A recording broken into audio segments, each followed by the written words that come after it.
live Minds Drink Alike podcast, where I invite brilliant people like my good friend, Mr. Chris Voss, who's here with us today, entrepreneurs, marketers, all around cool people to join me in a universal quest to become the best version of ourselves and do it while having a drink. So, why not? That's why we have these on Fridays. That's why we, after a long week and as entrepreneurs, as high performance individuals, maybe you're not an entrepreneur, but you're in sales, you're marketing, you're a leader, after the end of the week, you kind of want to look back and learn something and end it on a high. And that's why we do this. So as usual, go to the comments section right now. Let me know where you are in this great big world of mine. I'm kind of looking over here on my comments, right? Tell me what you're drinking. Tell me what you're drinking. It's so cliche, but I had to do it. I'm drinking a bottle of The Prisoner, which I know is the Black Swan's. I think, is that your signature drink? Is that your official or? I think it's the unofficial wine of the Black Swan group. Had to do it. Always got a bottle on hand. It's funny because I gave Jeff Johnson that as a gift one time. For like an anniversary gift, of employment anniversary gift. And he thought that was kind of appropriate, as a prisoner for being here 10 years or whatever. Anyway, so while you're there, make sure you find the buttons to subscribe to the podcast. That way, you can get notified every time we have one of these. Use the comments to tell us what you're drinking. Tell us, what's going on out there, what you think of. And of course, tell us, communicate with us what questions you have for Chris. And so, welcome, Chris. What are you drinking, by the way? So I'm drinking The Prisoner. What do you got? Well, I'm afraid I'll be drinking The Prisoner later, but as of right now, I got, and of course I drink it out of a Voss water bottle. Okay, that's like my favorite water too. So there's something there about that. I think it's the name. It's definitely the name. Something about the name. I don't know what it is. It's a very cool name. So and Mike, what are you drinking now? Because last time we got together, you guys drinking like peach wine or some very effeminate type drink. I don't know what it was. Yeah. With an umbrella. Yeah. No, I've got a little Bellmead bourbon here. So okay. I was thinking though, Robin, that wine that you gave Jeff. It could have been worse. You could have given him that cheap stuff, Menage a Trois. Don't know what he would have thought then. I am not giving any one of my employees Menage a Trois, particularly Jeff Johnson. All right, that's just that's a little weird. So let me do this. I have your bio. I'm just going to read part of it because you've got a long list of just accomplishments and successes in your background, but my audience knows who you are, Chris. I reference you all the time. I think you're like one of the most the smartest and most genuine people I know. I always give you a lot of credit for things that I get right. I always say, hey, we Vossed them, or something like that. It's a verb in my organization, Voss them, that sort of thing. So but just so those rare individuals who might not know who you are, Chris Voss is the CEO and founder of the Black Swan Group, and it's this is me putting this in here. I think it's the single best coaching program in the world, full stop, not even a question, about sales and negotiations training. He's the author of Never Split the Difference, Negotiating as If Your Life Depends on It. And prior to 2008, Chris was the lead international kidnapping negotiator for the FBI, as well as the FBI's hostage negotiation representative for the National Security Council's hostage working group. And prior to becoming the FBI's lead international kidnap negotiator, he served as the lead crisis negotiator for the New York City division of the FBI. He was also a member of the New York City Joint Terrorist Task Force for 14 years. And in your 24-year tenure at the Bureau, you were trained in the art of negotiation, not only by the FBI, but Scotland Yard, which is really cool, right? Just Scotland Yard, I don't even know anything about it other than just Scotland Yard. You just say that, and it's just, anyway, Harvard Business School. You see, I'm already started drinking, we're already off to the races here. Harvard Law School. He's the recipient of the Attorney General's Award for Excellence in Law Enforcement and the FBI's Agents Association Award for Distinguished and Exemplary Service. And like I said, in my humble opinion, who the hell am I? I'm definitely not from Scotland Yard. But just really, I have learned more from you, sir, than I can, like, I have a ton of books sitting here, like all of them put together. So I am super excited that you even agreed to have this interview with me. You're very kind. Thank you. You're very kind. I appreciate it. I appreciate your friendship. I'm glad we're friends. Yes, I mean, absolutely. So I want to kind of like, there's so much I could ask you. I know I've interviewed you before. I've had you like 3 times now talk to my clients. We did one, training class and so forth. So, one of the things I was thinking about, I was listening to some of your interviews, and I'm trying to figure out, what is it that you really teach people to do? Because you can say negotiations, right? Which is people get in their head like, well, I got to get a deal, I got to close a deal, or I got to get one over on the other guy. And that's really not what you're in your opinion, what do you think you really teach people? Yeah, well, I mean, how do I say this without make it sound like it's jargon? There's so much waste, eliminating wasted communication. There's so much wasted communication. Like, you don't even have to make deals. If you just didn't say things that wasted time, then you would make a lot more money, because, you get compensated for your time one way or another. And the less time you waste, the more money you make. And so, how do you get somebody to a decision, an easier decision, quicker? Like, I was in a negotiation earlier today, and I wanted them to raise the offer. And I just said, look, I'm not, this isn't going to kill the deal. I think that we want to move forward. You've been a great business partner. And I know I'm going to sound ungrateful, but the offer's light.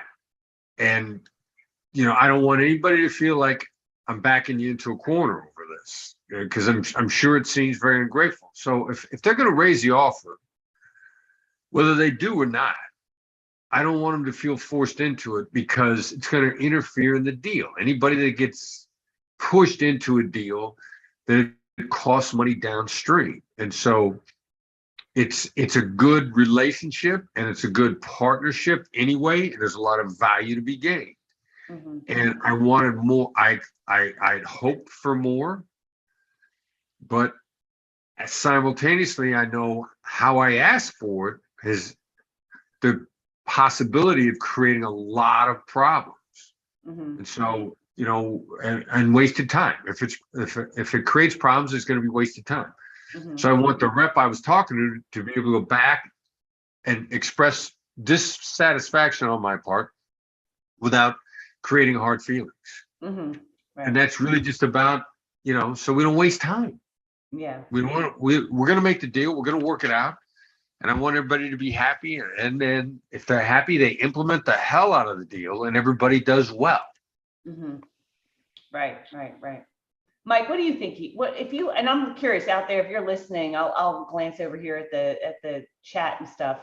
I'd like to know, if you're listening out there, what do you think Chris really does? Like, Mike, what do you think? I have an opinion. I want to hear what everyone else thinks though first. I mean, I guess it's an interesting question, but I mean, it's communicating. I mean, in some ways, it's a lot like marketing, because it's effective communication to reach a result that you're looking for there. And I mean, marketing too, done right, that's a win-win for both parties with it, as long as you're selling an ethical product and have an outcome that suits everybody. Yeah. I'll tell you something else we did today, just, maximizing how the brain works. Like, we got another project, Nick Nanton, Nick, right? Do you know Nick? Yeah. Yeah. He just did a documentary on the company, Tactical Empathy. And so we're gonna show it in LA in September. But we're a little bit behind the curve on getting ready and get some stuff done. And I know that Nick's team is just like overwhelmed. And so I was talking to my team today, and they said, okay, well, we'll call them, we'll ask them questions. What do they want to do? Do they want to do this? And I said, no. Not going to ask them any questions. We're going to say, this is what we're going to do. And then let them correct us, because if you ask somebody what they want to do, or do you want to do something, you got to stop and think, and it takes time. And if you're tired, you can't come up with a good answer. But if somebody wants to do something that you don't want them to do, you immediately go, no, don't do that, do this.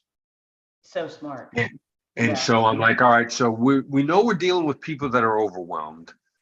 We can't ask them if they want to do something. We say, we're going to do this unless you tell us otherwise.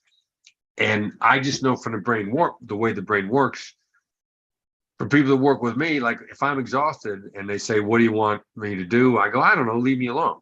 But if they say, I'm going to do this, if it's right, I'm like, perfect, golden, or no, don't do this, do that.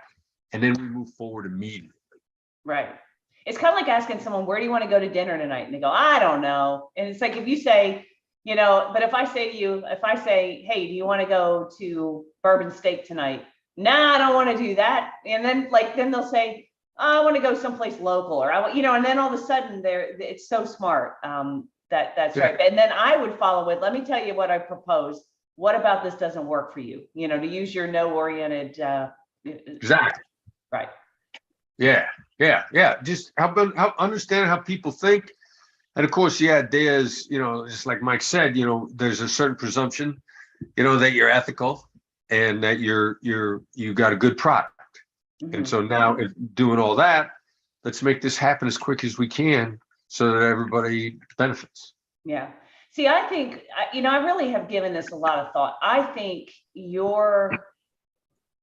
what you really teach people is how to be more strategic in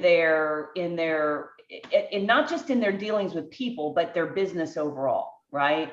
Because running a business is about dealing with people. That's it, period. Whether it's a customer, a vendor, an employee, everything in business, you are negotiating or trying to get information from, or trying to get performance from, or trying to get the truth from somebody, a person, right? I mean, so every interaction with a human being is, if you want to say it, is a negotiation of some kind, right?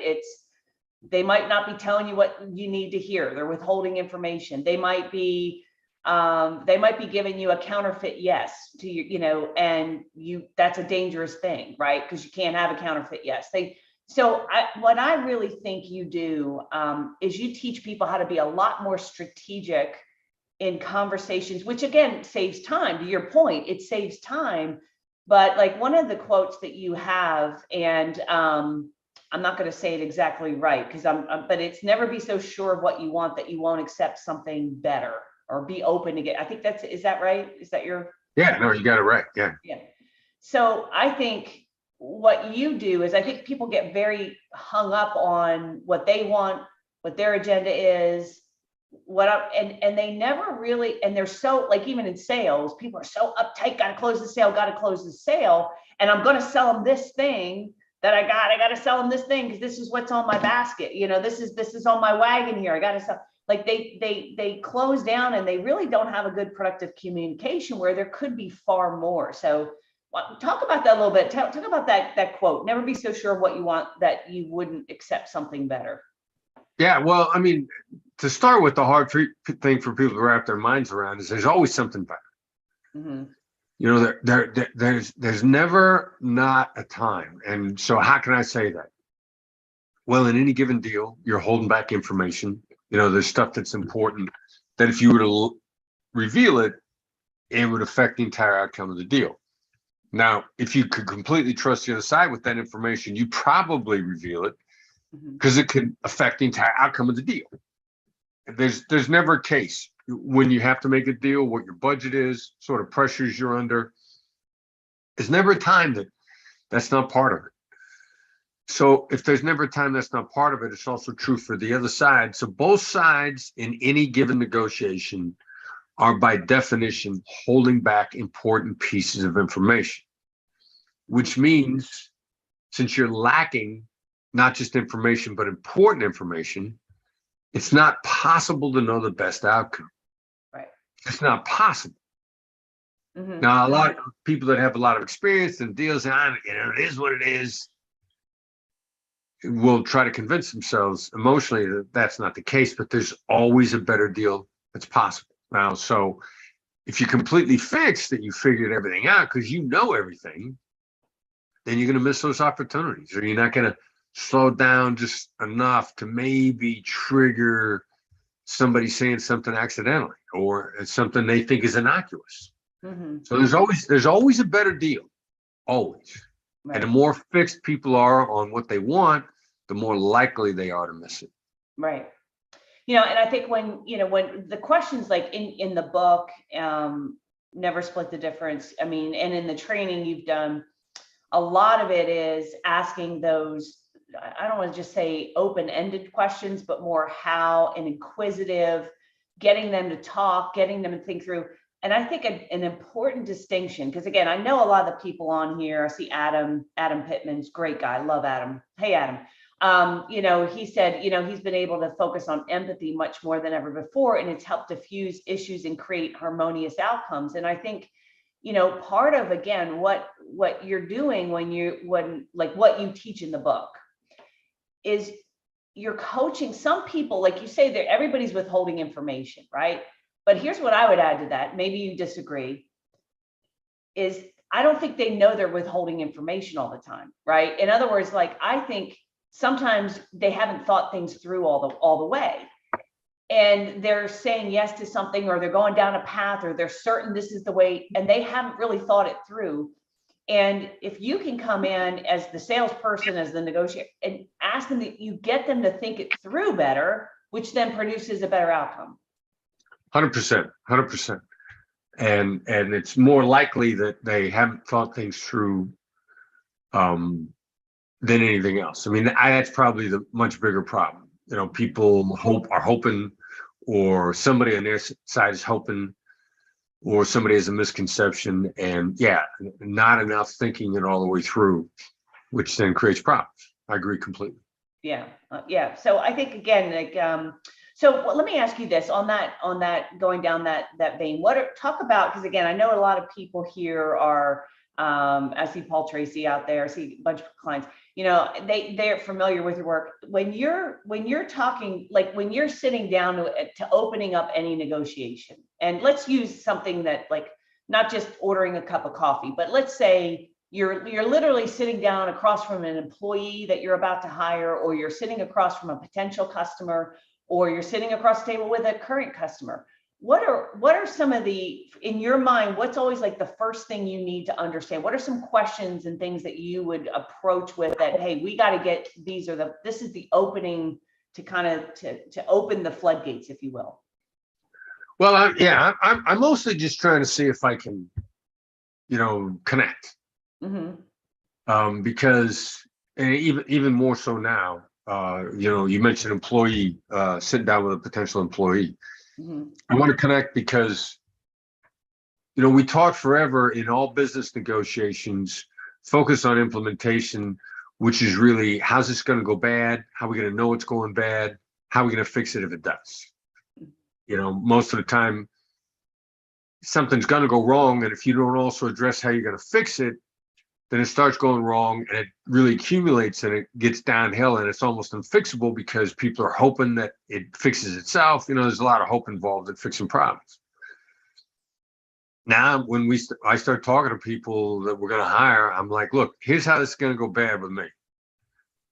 Here's how we're going to run into trouble. And one person I just hired, I said, we're going to have a difference of opinion at some point in time. What are we going to do? Now, I know what the answer to that is. When it's a neutral question, then the automatic answer for the person I'm getting ready to hire is they're going to say, well, you're the boss, so you got the last word. But people only say that and when you're in the middle of the problem and everybody thinks they're right, then the other person is saying, like, I don't care if you're the boss, I'm right. And then you get bent out of shape by not anticipating that. So now, as much business deals, any kind of deal, the real issue is, if we run into trouble, how are we going to know? And let's talk now about how we're going to fix it, so that when we get there, it's going to be that much easier to fix it, because we already talked about it. So when you're first sitting down, though, are you trying to get, like, sort of, tell me what you're trying to accomplish? Like, are you like, but then we get down to, how's this thing, once we agree to, here's the vision that we both agree on, that's good for them, that's good for us. We have this, I mean, are you trying to create a vision first and then you whittle away at here's how this could go off track? No, and why do I want to connect? Because I want to know whether or not we got, I want to be in a long-term relationship with these people. Mhm. I mean, and that's really what it is. You know, am I going to be able to live with you, or are you going to be able to live with me? We could probably work pretty much everything out, but if we get some fundamental differences in core values, and I think that instinctively why I want to connect, is this a person that I want to become friends with the people I do business with? The inverse is a problem. You know, you shouldn't do business with people that you're already friends with. But if you can't become friends with the person you're doing business with, you probably shouldn't do business with them because your core values don't match. And so I'm really going to want to get a feel of you and your organization. If you start joking about people that, you know, we had these people over a barrel, or, you know, we did this deal and they didn't know what they were getting into and we made so much money. You know, I'm gonna kid around with you, because if you start joking about that kind of stuff where, you know, people that dealt with you, you know, at their expense, I'm like, nah, you know, this ain't gonna work out. So I'm really gonna want to connect, because I need to know whether or not there's an alignment of values, because our intention is whoever we do business with, it's a long-term relationship and we love it. Mhm. Okay, So so that's, how do you I'm looking pick for who people? they are. So What's when that? when you sit down, like like if you sit down, you sat next to someone in a bar, you're in like, what are some of the ways you get someone to start opening up about themselves? Oh, wow. You know, I'll probably tease them. I'll probably tease them a little bit. I'll joke around, you know, self-effacing humor, you know, let somebody know that you got a sense of humor about yourself. Mhm. You know, you let somebody know you got a sense of humor about yourself. You try to get somebody to laugh with you, you're going to know right away whether or not they're laughing with you, or whether or not they're laughing at you. Mhm. You know, and you make some sort of crack about yourself. And you can tell from the tone of their laugh, it's derisive. Like, yeah, this ain't a person, you know, they want to laugh at my expense. Maybe they want me to make, you know, if I make mistakes, it's going to be at my expense. Everything's going to be at my expense. Mhm. So if, you know, if I'm joking around, you know, I may make a comment like out of the blue. I'm sitting at I'll give you one of my favorite ones. Pink shirts. 8 out of 10 times, Okay. not every time, but a lot, a man wearing a pink shirt went to business school someplace. And you see a man in a pink shirt and you go, I'm sitting at one of my favorite bars in DC, and man, it's not that many people there, steakhouse. I look down, you know, this dude sitting down about 4 seats down from me. He's got a nice jacket. He's got a pink shirt on. So I go, where'd you go to business school? That's the only thing I said to him. He's sitting there minding his own business. Mhm. And he kind of looks Yeah, around and goes, and then he goes, University of Denver. How'd you know? And I go, because you got on a pink shirt. What do you say to that? He was like, he was just like, he was just blown away that his pink shirt was a giveaway. And then young lady behind the bar, you know, bartender, she's like, stop picking on him. Be nice to him. Don't be mean. But you know, any man I see in a pink shirt, I'm not going to introduce myself. I'm going to say, where'd you go to business school? Because it's a lot of fun to watch them try to figure out what in God's name was the giveaway. Now this is funny. Do you know Dave Rendall? I don't. Oh, okay. Because he's so Dave Rendall is he's a brilliant speaker, author. We've had him MC a couple of our events, like, and he does training, like speaker training for a lot of our clients. So he's kind of in the family, and he wears pink from head to toe. So as soon as you're saying that, I'm thinking like, you know what I'm saying? I'm like laughing here because I'm thinking, you know, so what would you say if you saw a dude that was dressed and he's tall? Like, how big is he, Mike? He's like 6'5", 6'6", yeah, somewhere in he's a there. Big giant. dude. Yeah, and he wears pink from head to toe.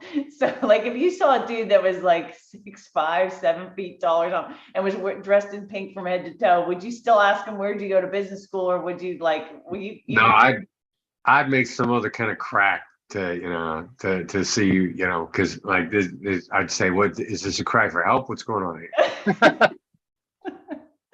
He's a great It guy. might be. It might be. It might be. Yeah, that sounds maybe accurate. Yeah, he's got a whole story behind it. You have to. Yeah, so, stop the dude and go like blink twice if you need help. Yeah, right. Something. Oh man, that's so funny. So okay, so where were we? So we're talking about like, opening the question, like asking people questions. Like what would you say are some of your favorite questions to ask somebody, whether it's in a negotiation, you're opening a conversation? I mean, do you have some favorite go-tos that you use all the time? Yeah, well, and so I put a fine point on it too, because if I'm really looking for information for people, we don't ask questions per se. I mean, we're gonna put it in the form of a label. Mhm. There's just labeling and we even call it sometimes asking labels. Labeling to get information out of people is at least 10 times more effective than asking questions at a bare minimum.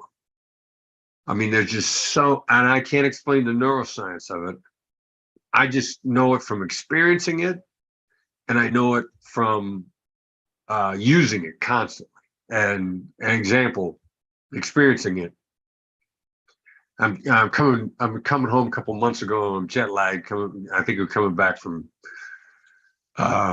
Europe, and late in the day, just tired as hell. And I shoot out a text to business associate John Smith, and we teach everybody never answer a question until you know why somebody's asking. And so he could have texted me back, what makes you ask? But instead he texted me back, seems like you have a reason for asking. And I remember if he'd have said, what makes you ask? I'd have been like, answer the stupid question, don't interrogate me, just answer the freaking question.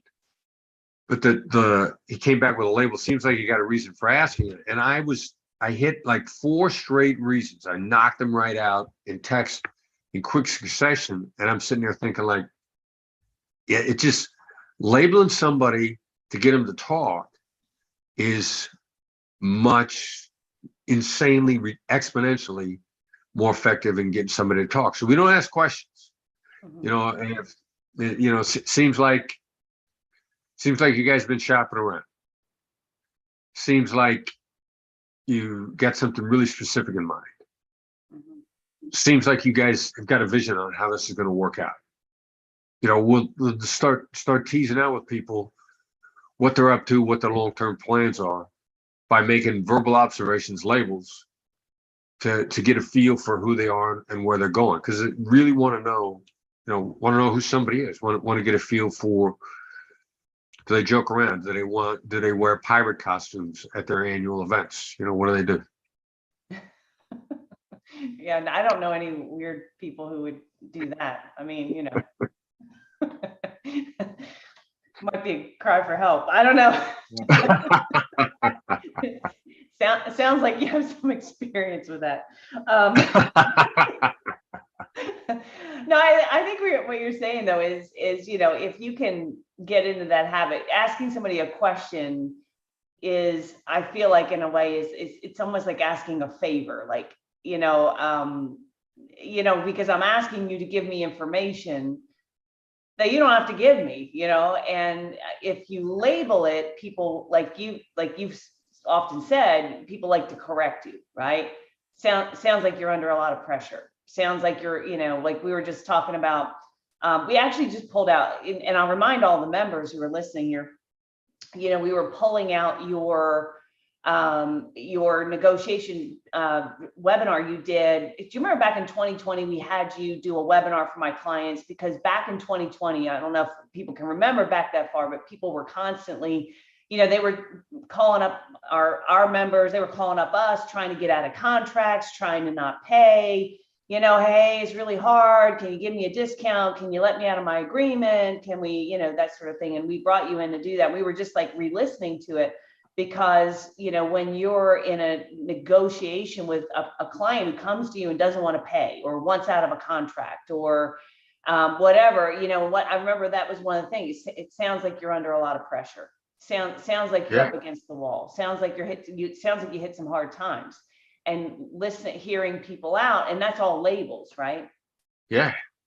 And people, and I'm sure the success rate was really high because part of what as I recall very clearly, what was going on at that time was like everybody was renegotiating, but not everybody needed to renegotiate. There were a lot of people out there that were just trying it because it was an opportunity. Mm-hmm. Yeah, they're making a shopping list and just going down the list and calling all their vendors saying, hey, I need a discount. Hey, I need to not pay you this month. And, a lot of people were unprepared. And so they're just going, okay, without even trying to negotiate out of that a little bit. So very, very cool. So one other thing I want to ask you about, because I have here, I was listening to one of your interviews. I can't remember who it was. I was out in the garden. I'm in the garden, I'm listening to you. So as I'm like, watering my plants and stuff. And cool. Thank you. What's that? Thank you. I appreciate that. Thank you. Thank you. It's great content. And the person who was interviewing you asked about win-win. And I know you don't like the term win-win, but it seems like whenever you're negotiating with somebody, it seems like you want the best outcome.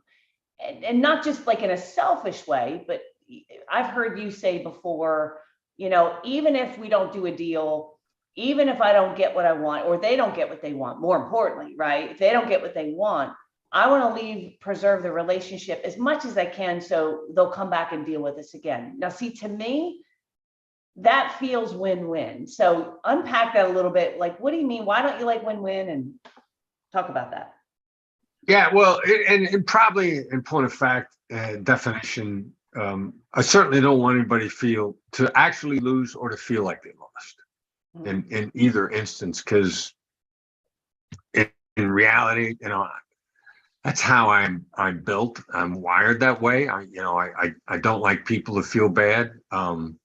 The mercenary side of me, it's bad for business to make people lose. I mean, it just is. Mm-hmm. There's a Goldman Sachs exec a long time ago said, greedy, yes, but long-term greedy. Like, you make people lose, you're going out of business. I mean, you're going to get a bad reputation. People are not going to want to deal with you. You're going to have to move every 6 months, and it's still going to catch up. And not everybody wants to do that.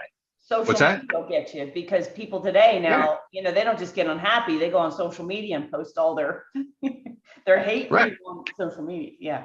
Yeah. So, and if people prosper by doing business with you, then everybody wants to do business with you. Mm-hmm. So then that means they got to win. They got to be better off. Now, making somebody feel like they got a good deal when they didn't and they lost money, that's still bad for you, because they're going to go out of business, or they lost money, or they're not going to want to repeat, or the word's going to get out. So yeah, people need to actually win. Now the problem with the phrase is it gets used as a cliche to get people to drop their guard.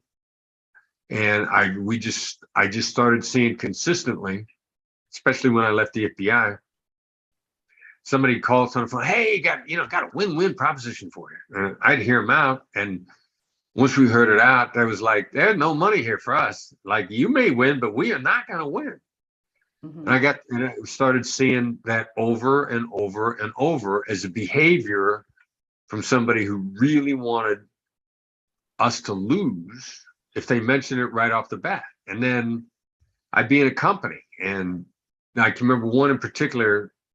I'm in the lunchroom, and one of the high-powered execs who is not in the training says, "Hey, I hear you badmouth win-win all the time."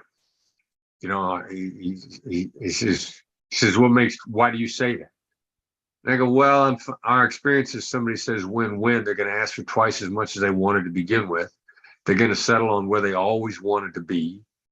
And it's a complete deception.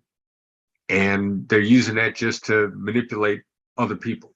Mhm. And this guy goes, yeah, I do that. Do you think it's like they know they're doing that, so they're trying, it's like a nervous tick, it's almost like a defense mechanism, like, hey, I'm not trying to be a jerk. Like, you know how, I know you always say, don't say, I'm not trying to be a jerk. I'm not trying to sound like I'm, yeah, I know this, well, not even, because I'm getting trained by you so much. So it's like, if I'm going to say something that's going to be in like, don't hold this against me, but, they use like, is that kind of how you mean it? Like they're saying, I got a win-win. It's almost like trying to defend themselves because they know what's coming is going to be good. No, I think most of the people that do it intentionally. Yeah. Yeah, I think, there's a few things that people do that when they say it, it's bad news. Mhm. And they don't really realize it is. Like if somebody's got a great idea, like I got a great idea for you. That person has no idea how difficult it is to implement an idea. They think having a great idea is sufficient. So they're accidentally telling you, saying, I got this great idea. They don't know they're telling you that they're actually very naive. And then implementation, as Shark Tank sharks say, I think they all say a great idea might be worth $20. And that's a lot. Mhm. But I don't think, this ain't that. I think if somebody says win-win right off the bat, they have said it in the past and gotten people to really drop their guard, and they're doing it intentionally to get you drop your guard. Yeah. Yeah. Yeah. I don't use that phrase, but when I go into, I mean, now I have a different viewpoint, but before I met you, I think a lot of negotiations that I would go into, I kind of always wanted it to be like a win for everybody. In fact, like way before I met you, there was a program I created and I called it the triple win. And what it was about JV partnerships. So like for example, if one of my vendors, I don't know, like Citricom is a phone system vendor, and they have MSPs that we want as customers, that they could be a sponsor, and there's me. And the whole concept of the triple win is, how do I negotiate something or a deal or a project where it's a win for me, it's a win for them, and it's a win for their, and I call it the triple win. But then like after hearing you say, oh, I hate win-win, I was like, oh, I need to rename that or something. Well, it's also kind of like, it's also pretty much the same thing as the counterfeit yes. Mm-hmm. Like there are a lot of people that they're going to give you yes and they know that they're lying. There are good people that are going to give you yes and they mean it. Now the behavior is exactly the same. There's some really bad people out there doing exactly the same behavior that some really good people do. Yeah. So, you got to put it in context, and you got to realize that this is a behavior, not exclusive to bad people, because some people do it. Mm-hmm. But the bad people do this an awful lot. Mm-hmm. And, and then if you get stung by it enough, then you get an automatic aversion to somebody says win right away without actually listening long enough to find out whether or not they're trying to cut your throat, or whether they just, they actually mean it. There are some people out there that actually mean it. It's just a problem. It's a behavior that the throat cutters engage in also. Right. Did you ever read a book called Winning Through Intimidation? I remember it way back when, and it may be in my library. Yeah, but I remember that guy, Robert Ringer or something. The turtle, his symbol was a turtle. Yeah. Yeah, it was. Yeah, exactly. It was funny. I should reread that book because it was interesting. Because he said, I mean, the whole premise, it's kind of a negative premise, but I guess it's accurate in a sense. But his whole premise is everybody's out to get your chips. There's just three different people, right? The first guy knows he wants your chips. He's going to tell you he wants your chips. He's going to be completely obvious about that. He's going to show up saying, I'm coming after your chips, right? And then there's the second guy who says, no, I'm not after your chips. That's the win-win guy. Like, he's trying to come in as like, no, I want win-win. I'm not really after your chips. I want your friendship. I want your partnership, but he's really after your chips, and he knows he's after, and he's trying to con you. And the third guy is the guy who says he's not after your chips, but when the chips are down, he's going to take them. In other words, like he doesn't think he wants them, but when the opportunity presents itself, he's going to take your chips. And what's really funny is and I always remember this lesson from that book, is that he says the guy people don't like to deal with, but is the most honest, is the guy saying, I want your chips. You know what I mean? Like, because it's the guy who's coming to you, like, we talk about our friend Shark Tank, Kevin, like Kevin O'Leary, right? Kevin's very direct. And when you get him one-on-one, he's a lot gentler and he's way more of a pushover than he plays on TV, right? But he is still very direct, right? And so he'll just tell you the truth. And, he's kind of doesn't mean on TV, but he always says, I'm the kindest shark here because everyone else is going to be wishy-washy. He's like, I'm just going to tell you like it is and maybe save you from spending second, third mortgage on your house and borrowing from your grandmother and like losing your family wealth. And, and so, and everybody's like, no, you're the bad guy, but it's kind of like what you're saying, I think, is that somebody who's direct, at least if they're direct and they're like, look, I want to, like, it's kind of like the accusation on it a little bit. It's like with you, it's like, hey, I'm a salesperson and I'm calling to sell you something, right? It's like almost like admitting that up front disarms people a little bit because they're like, okay, wait a minute, why are you admitting that? At least you're being honest. I don't know. What do you think about that? Yeah, no, I like Kevin O'Leary a lot. I mean, you've had more contact with him than I did. We both spoke at the same conference a number of years ago, and he took a bunch of us out to dinner. I mean, he was generous dude. I thought he was very charming and he's very generous. Yes, yeah. And you like somebody that you know where they're coming from. Mm-hmm. And dude is not going to kid you about where he's coming from. Mm-hmm. I also get the impression from the way he conducts himself in the negotiations and the way the other sharks kid him. But whenever they talk about the deals that he's done, I mean, the guy appears, and I'm taking it at face value, to take genuine pride in doing great deals with people and helping people be successful. Mm-hmm. And I think that's a great characteristic. Yeah, no, he's great. He's great. We're having him back again next year. We're doing you heard it first here. We're doing a little mini Shark Tank. We're bringing Robert and Damon and Kevin to do our boot camp. So like a mini Shark Tank thing. So that'll be cool. But no, he's great. So let me ask you this, because again, there's a lot of people that are listening. Again, my group comes to me because they want sales and marketing ideas. And one of the things I get hit up, LinkedIn's probably the worst, right? LinkedIn is like, I get at least 2 to 3 messages a week where somebody's messaging me and they go, hey, I want to talk about partnering with you. I think we have a great opportunity here to, and it's like you said, like the alarm, it's almost like the win-win, right? The alarm, the flag goes up because I'm like, oh shit, here's what that means. You want me to introduce you and sell your stuff to all my clients for free. That's what you want, right? Yeah. And so I play along and get them back because I was like, yeah, sure, that sounds great. What are you looking for? And then they're like, they tell me, and I'm like, oh, I know exactly what you need. This is excellent. I can absolutely help you get access. Let me connect you with Tanya Gentry, and Tanya is like my top salesperson. So it's like they get on the phone. I remember one guy, it was so funny. He was so clueless. He got all the way to the point where we're like, okay, this is what it's going to cost, and he was like, I remember him looking at us like he's like, wait a minute, I was supposed to be selling you, and all of a sudden he was in like a sales call or something. It was just kind of funny. But what would you, so if people are trying to reach out to do partnerships, like in the sense of there's somebody that has an audience or a group of clients that you want access to, right?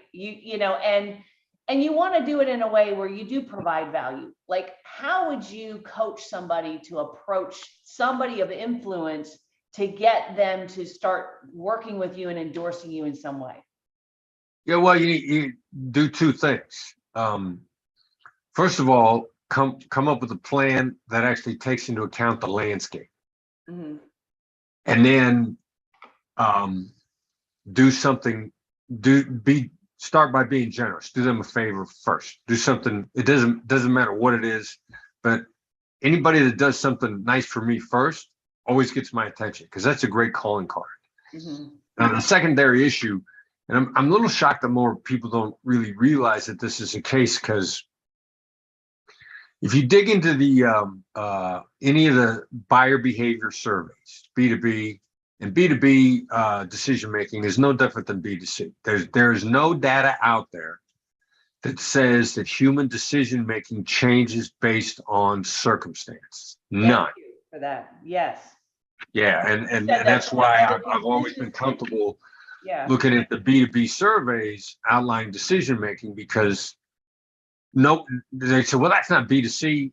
There's nothing that says that human decision making is any different now. Well, because businesses don't buy things. People in the businesses buy things, right? Exactly. Yeah. And everybody's thought pattern is pretty much the same. You start to gather information, and then you start asking questions, and then you start asking people you trust, and then you finally go to who you might buy it from. Like if I want to buy a cold plunge for my backyard, the first person I dial up is not the salesperson.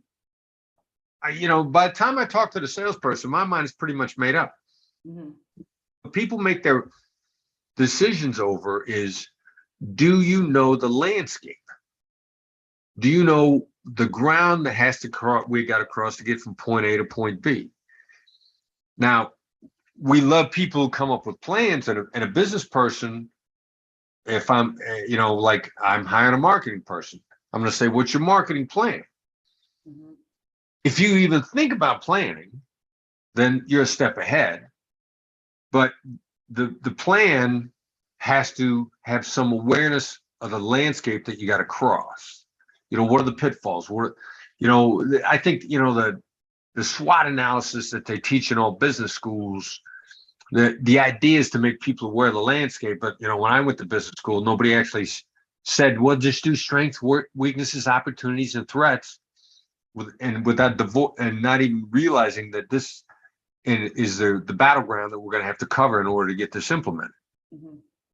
If you come up with a plan of how you want to do something with somebody, like the people that are trying to sell you, they got no plan. They just want you to do all the work because they haven't thought about planning. Well, here's what they want, from my experience. They want to get on the phone and say, well, here's what we do, and isn't it great? And when you want to bring this to your customers, and that, like, they haven't thought through what's in it for me. They haven't. Exactly. Right. Or even how to get it to the customers. Right. One of my favorite books, Ryan Holiday's book, Conspiracy. Peter Thiel hired a guy to go after Gawker, and it has been known, but nobody does it, called the briefcase interview. Like this guy understood, Mr. X understood that Thiel had it in for Gawker, and so he showed up with a plan of how to get him, and with no credentials.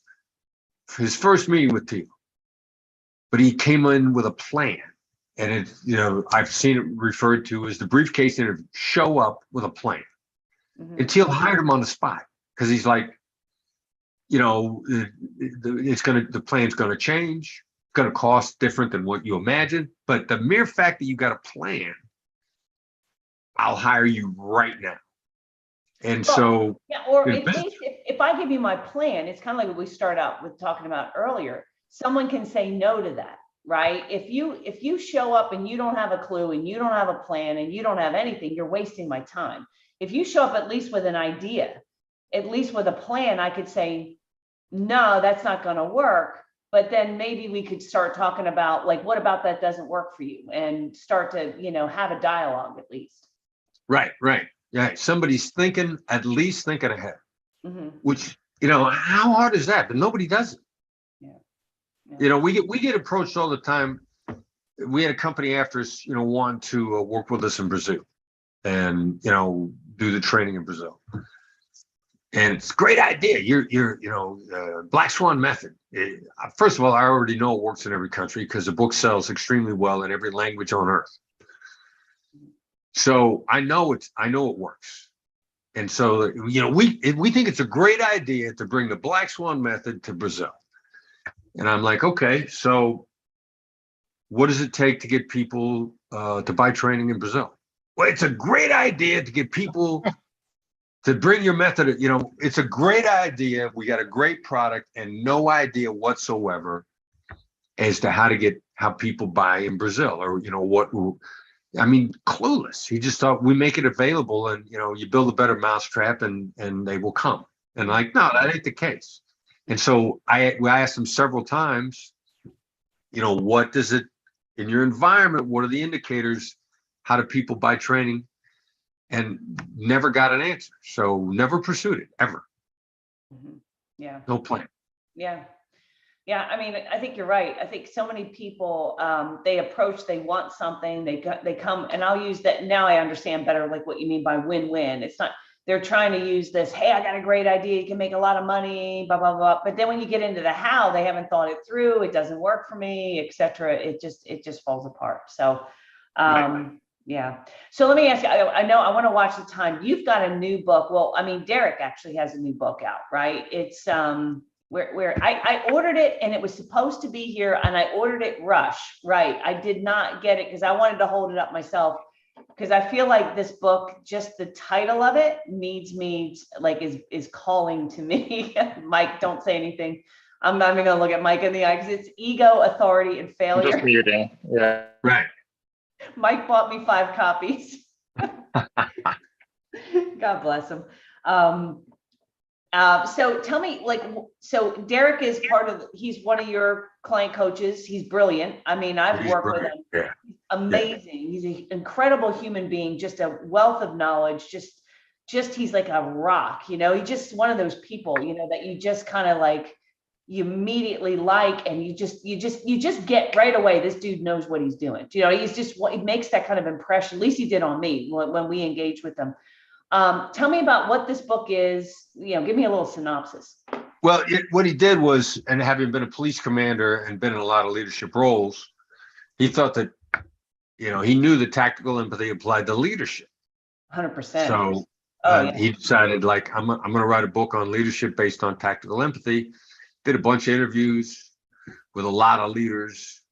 Actually, wrote the book twice. You know, it's now in its second edition, and he made some changes, some additions to it. And a lot of people, I mean, I've had some people say that it's a great supplement to a business negotiation book anyway. Like the whole accusations audit thing, which some people have trouble wrapping their minds around. I've had people say when I read it in Derek's book, it finally made sense to me. Mm-hmm. So it's another great communication book, principally designed for leadership, and it's a great supplement to understanding tactical empathy and the negotiation skills in a different context, which helps you learn them even more in depth. So this is more of what you teach in communication, tactical empathy, negotiations, but from the standpoint of somebody who would be running a company, leading a team. Is that right? Yep, exactly. Okay. And so what do you think is just, I mean, I have not read the book. I mean, like I have it, like I literally, I was looking, I ordered it. And I was like, shit, I haven't gotten it yet. It's like, it's selling, must be selling fast. Cause like I went to order it. It was like 12 copies left. That was it, you know? And so it must be a good seller. And so like, what do you think are the biggest takeaways when people are reading this? What's the big aha that, like, where do you think leaders kind of screw up the most and what they can get out of this book? Well, you know, I think it's because, like, people should do what you say because you're in charge. You mean like the boss lady thing? That's not enough to make people. And by the way, my kids gave me that. So I just want to make sure everyone knows that was not an ego. That was my child gave me that. So it was a Mother's Day. Yeah. You know, it's just like it's because Derek's principle, when he sees people run into trouble in leadership, it's first because they think they are in a leadership position, therefore the people that work for them should do what they say, or because, you know, they've thought it through, or their ego has gotten in a way that the two principal shortcomings or positions of authority, or I own a company, damn it. You know, I'm your boss, damn it. Yeah. It's my money at the end of the day, damn it.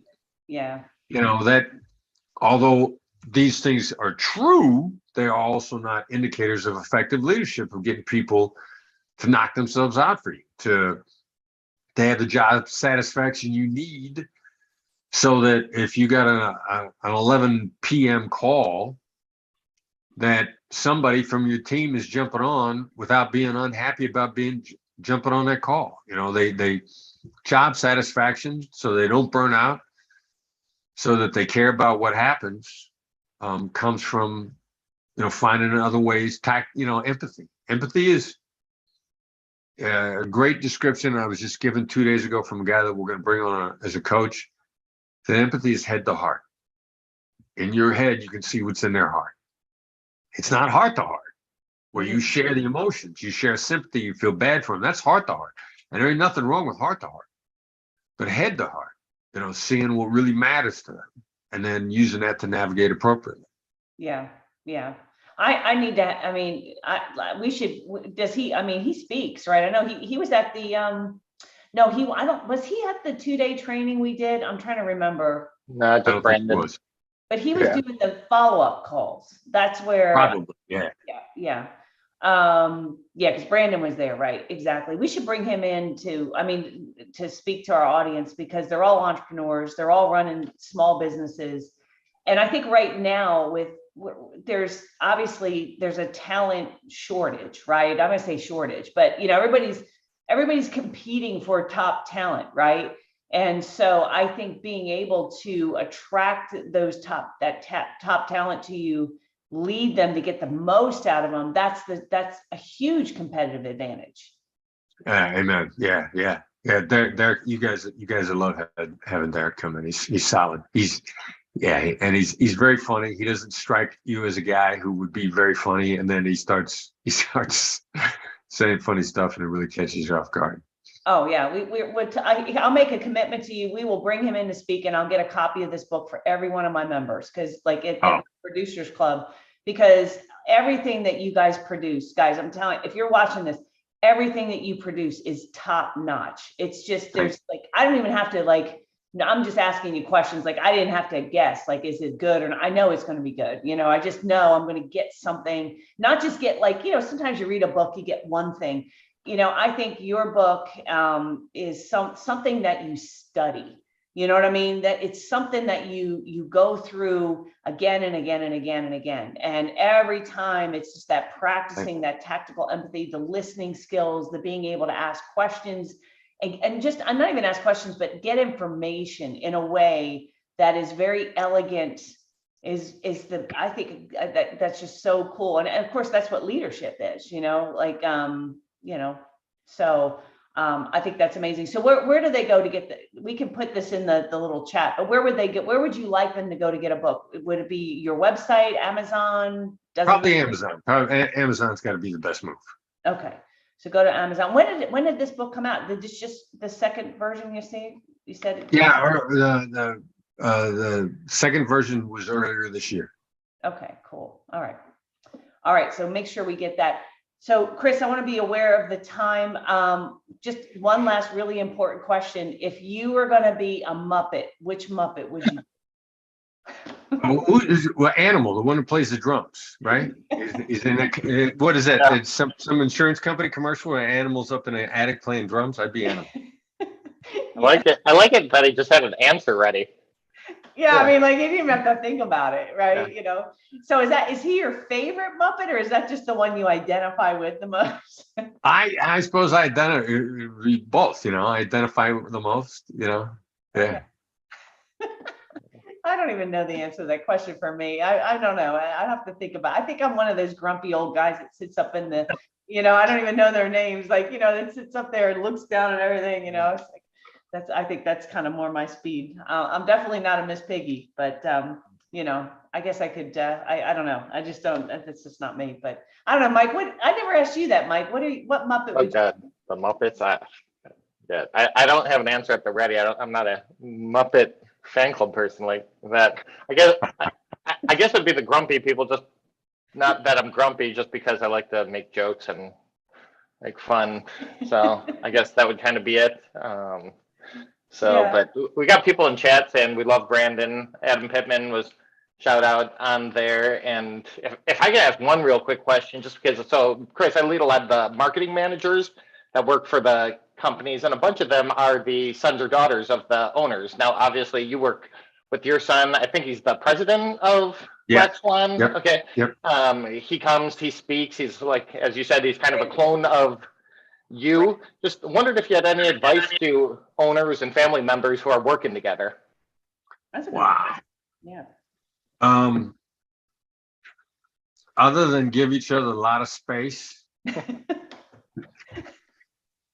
it's just, the parents, the dads, you're gonna feel like you can call these people up at any time of the day or night, weekends. I mean, yeah, it's a bad idea. And, there's going to be tension, but as long as, you carve out space, family time, and where you don't talk about business, then preserve the family relationship. It's more important than the business relationship. The downside, for both sides is like the level of trust that you have in a family member is 10x the amount of trust that you have in anybody else. And that is wonderful. And, not over exploiting that trust is the hard part, because it just 10x trust factor with family members, which is a wonderful thing. So how does Brandon deal with you then? Like how does he, because he's really good, you know what I mean? Like, yeah. So when he's negotiating, do you know what he's doing? I mean, you must spot it, but that's gotta be hard. Yeah, well, but it's always, we're about great collaboration with both sides. So, and everybody in my team, we all use tactical empathy. We ask each other no-oriented questions. We got to deliver this bad news. Like, you're not going to like this. It's going to make you upset. We definitely apply it all the time, because, we're about great collaboration, long-term relationships. Yeah. No, you guys work great together. I mean, when you came in to do the training, it's obviously, a very respectful, everybody brings something a little bit different, and just together, it's just amazing. So, all right. So if somebody wanted to learn more about Black Swan, because you guys do events, right? So I would highly encourage anybody who's not been to one of his events, go to a workshop, get the book at a minimum. But the book is great, but go to a workshop, because when you're in that environment, I mean, you do role play, it's very interactive, you just get so much out of it. So where would they go to get more information on that?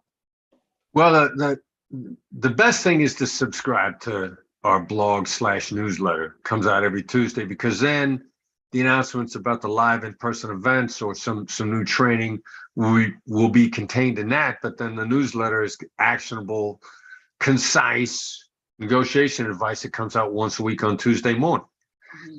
And inside the domestic US, the best way to subscribe is to text the sign up function. The number you text to is 33-777-33777. The message you send to that number is Black Swan Method, 3 words, lowercase, space between the words, Black Swan Method. And you'll send that text, you get a text back response asking for your email, sign up. And the newsletter is a gateway to everything. Okay. So you're going to text to 33777, and you're going to put Black Swan Group, 3 separate words. Black Swan Method. Oh, I'm Black sorry. Swan Method. Black Swan Method. See, I'm drinking. This is where I got to rely on you a little bit. So Black Swan Method, lowercase, space between the words. What happens if what would happen? I'm going to text Black Swan Group. What would happen? Is it signing up for like the Russians going to come get me, as we talked about? Is that what's going to happen there? Yeah, I don't know. Maybe you get a porn site link back. I don't know. I'm trying it. You're trying it, right? Awesome. All right. Well, Chris, this has been fantastic. I appreciate you so much. Like I said, guys, I can't endorse everything they do. Go to their courses, hire them for consulting. I'm very excited about Derek and this new book. Bring him in, have him speak to my group. We should definitely do that, because I think that tactical empathy it's critical for leaders to know how to do that to run a really productive team. Like I said, Mike's already bought me 3 copies, so that's a hint. I need more work in that area. Actually, Mike's really great. Mike's easy. See, if all my staff were like Mike, I could drink all day. I wouldn't have to work at all, but they're, Be a good line, huh? Be like Mike. There we go. Yeah, okay, very cool. All right, well, thank you, everybody. Thanks, Mike. I appreciate you, Karen, and of course you, Thanks, Mr. Chris. Voss. Amazing. All right, thank you, everybody. Thanks, Rob. Thanks. Thanks.